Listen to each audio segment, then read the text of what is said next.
I want to just, if there's anything on your agenda that you want to go through, let me know. But I have some good stuff for you as well. Okay. Let me hear your good stuff, and then we'll just kind of loop it up. Okay. So I wanted to take today and really dial in to the clients that you want to serve.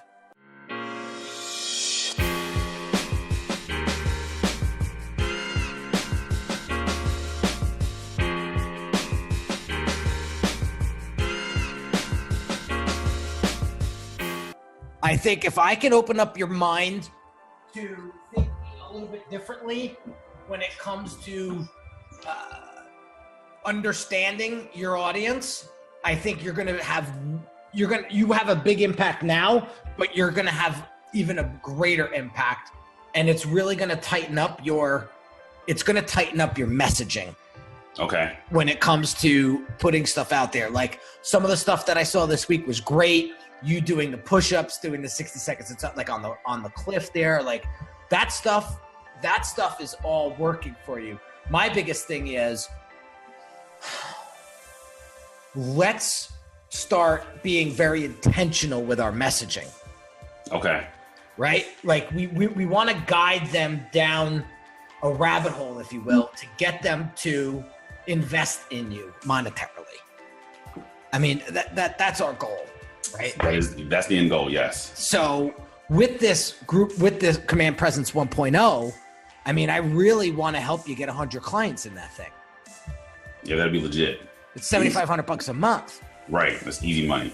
So let's focus on that for a second. So okay. I want to ask you some questions, right? And I'm glad that you got your notebook there.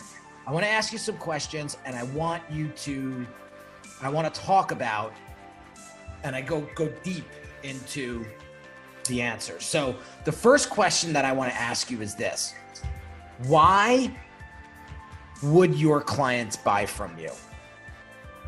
Because they know that they're going to eventually be speaking either on stage or during a sales presentation, or they want to build some confidence just in themselves.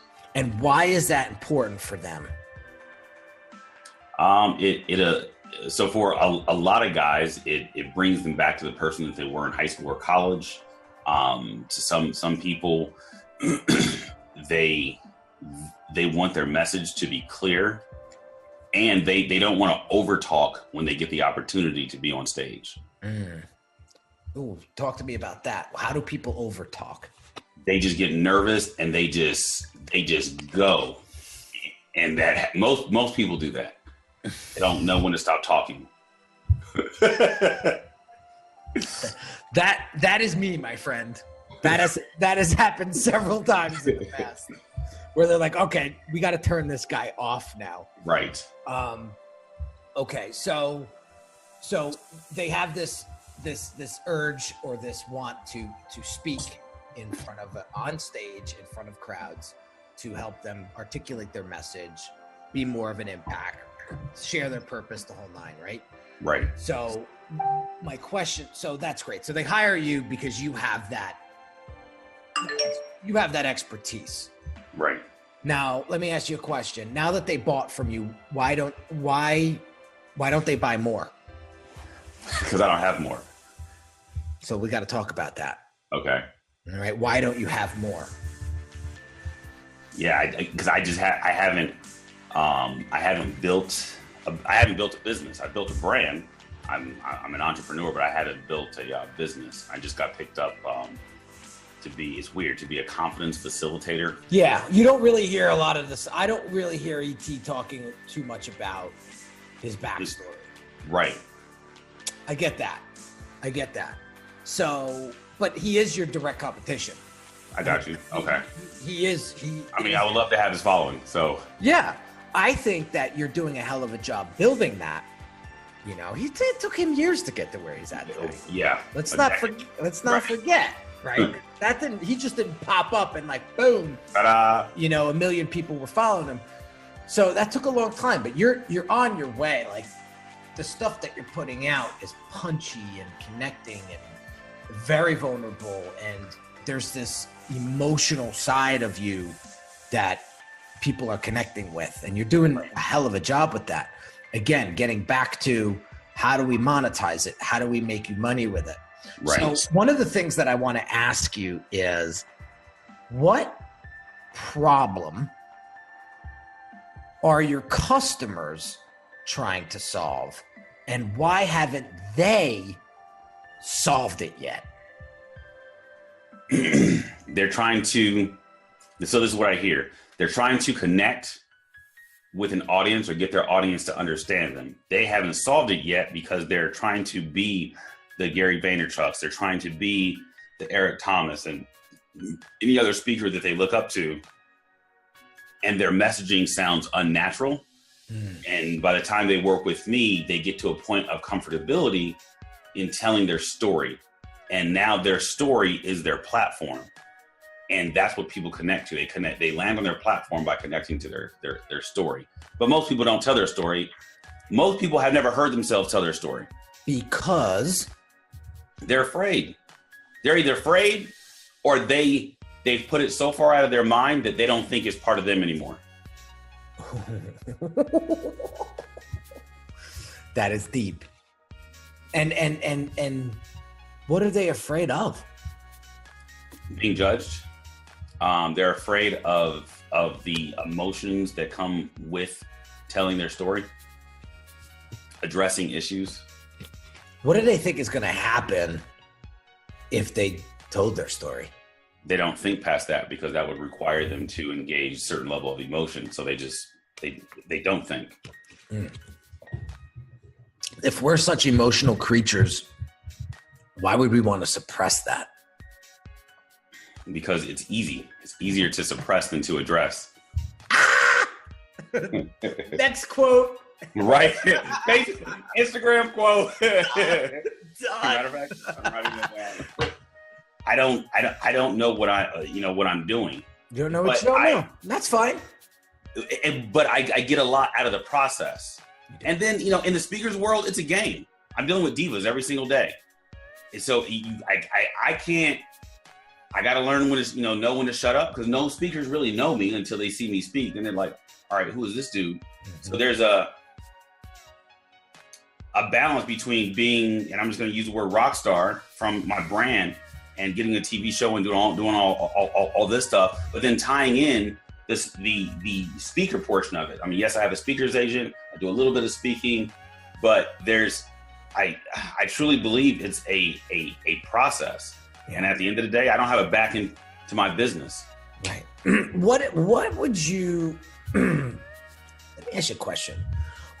What would you want to, if you could paint this picture, right, of the back end of the business? Yeah.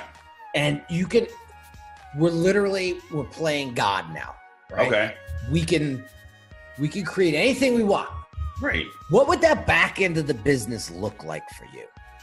And for you to create it and say to yourself, this is what success is for me.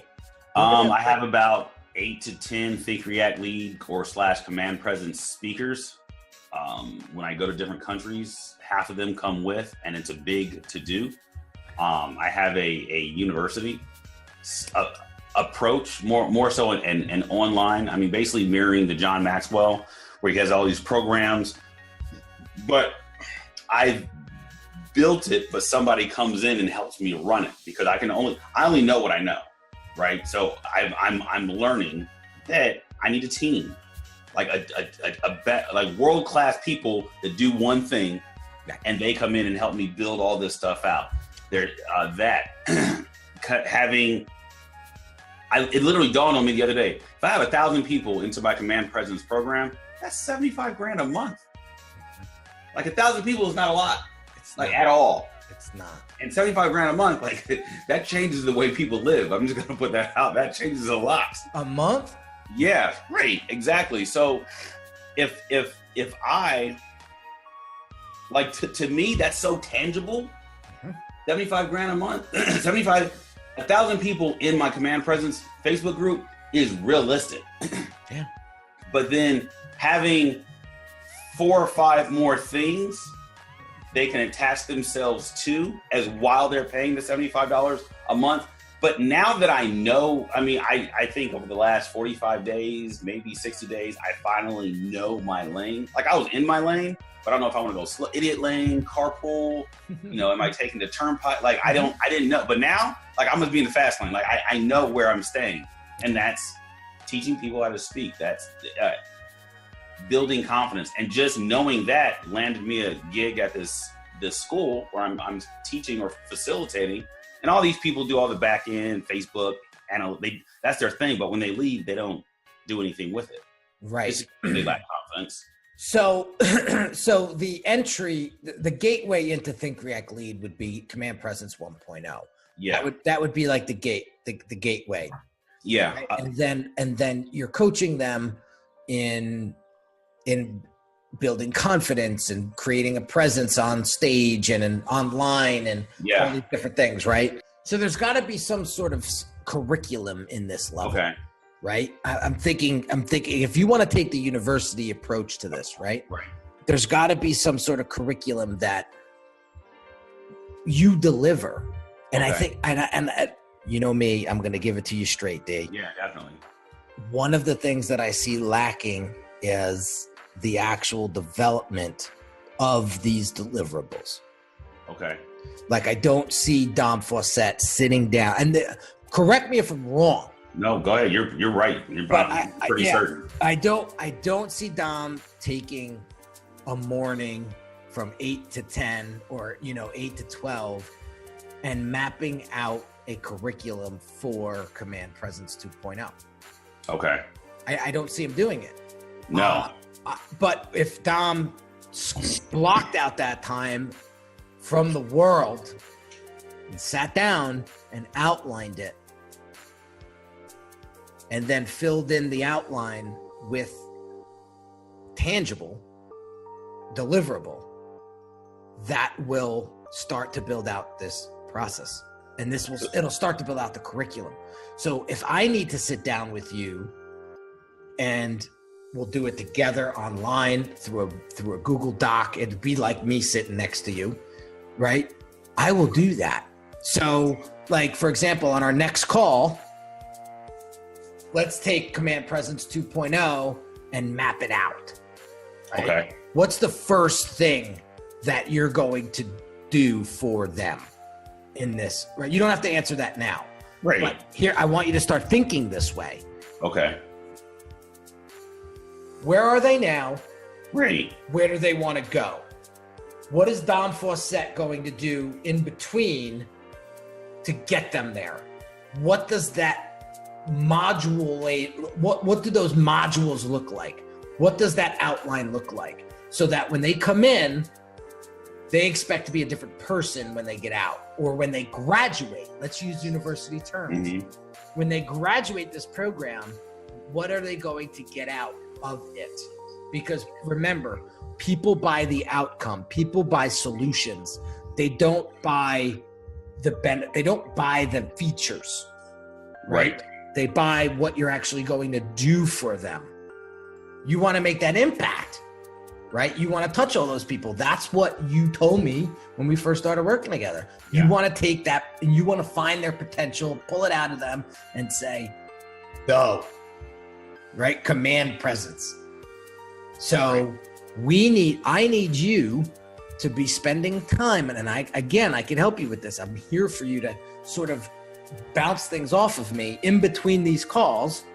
But I want you to start filling out that curriculum.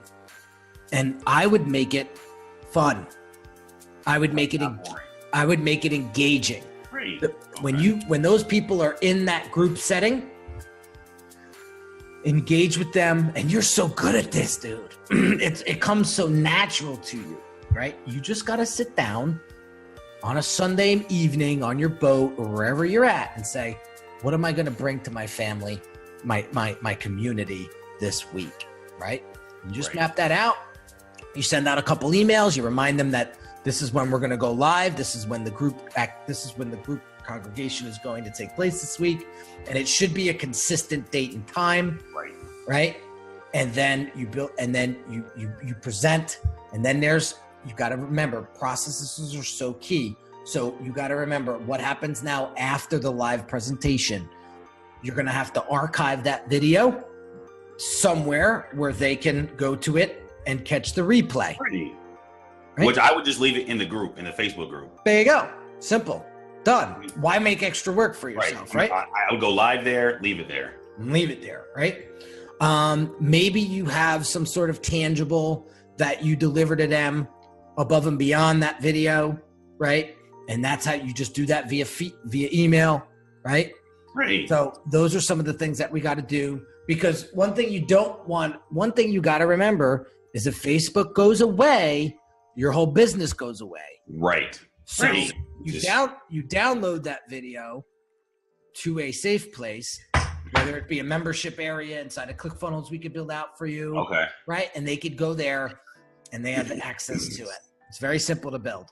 So I think for this group, a tangible would be a building a ClickFunnel for to purchase the book, but not purchase. So a free plus shipping. When do you want to get started? Right. So what you're doing is you're taking the price out of the equation. Right. You're really not focusing in on the price. Right. You're focusing in on the value. Okay. You're focusing in on the value. So what you want to do is you want to build up the value. So now you want to start to foreshadow, like I did with you. So what would you want to be doing if you could paint this picture, what would you want to be doing to make that 200 grand? I want to do 20 speaking gigs at 10 grand a pop. Great. All right. So if I can help you do that, the biggest objection you're going to get is, how are you going to guarantee that you're going to get me to 200,000? And here's how you respond. If I am going to guarantee you that 200,000, well, the price that I'm going to charge is going to be much closer to 200,000. That happened to me last week. I locked in a client, and he literally he tried to go through my videographer, and I told him, I said, dude, I'm not talking to this dude. I talk to you because you're my videographer. I only talk to clients. And he said he didn't have the money, and I don't waver on my price. And I brought him over. We did a consultation, and I just looked at him and said, it's $1,500 a month. He's like, I don't have it. All right, I'll talk to you when you do. He signed up 3 days later. He found it. Right. Yeah. So you showed him the outcome. You showed him the result somehow, some way. And that's how he found the money. Put it this way. Think of your kids, think of Sophia, think of the lifestyle that you want to maintain. Think of the amount of people that you're going to be able to impact. Once you start having 75K, 150K coming in a month, imagine you would reinvest 10% of that. Yeah, into ad space? Yeah. Dude, I would invest 50% of that into ad space. That's what I'm saying. So that is one of the, so between me and you, I've done, I don't even want to call it downsizing, but I've shed a lot of the fat that I've been carrying around for the past 16 months or so. I went out and bought some fancy shit. and I know you like that stuff. I know you like that stuff. But what I decided to do was sell it back.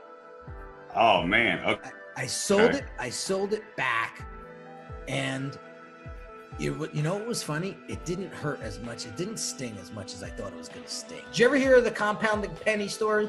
Oh yeah. Yeah. The magic penny. Yeah, how over and over and over, and that's, you know, every day it doubles. Right. So the question was, would you take $3 million in cash, or would you take a penny that doubles its value every day? Penny that doubles its, now that I know the story, a penny that doubles its value every day. Yeah, because at the end, it's worth $14.3 million. Right. At the end of 30 days.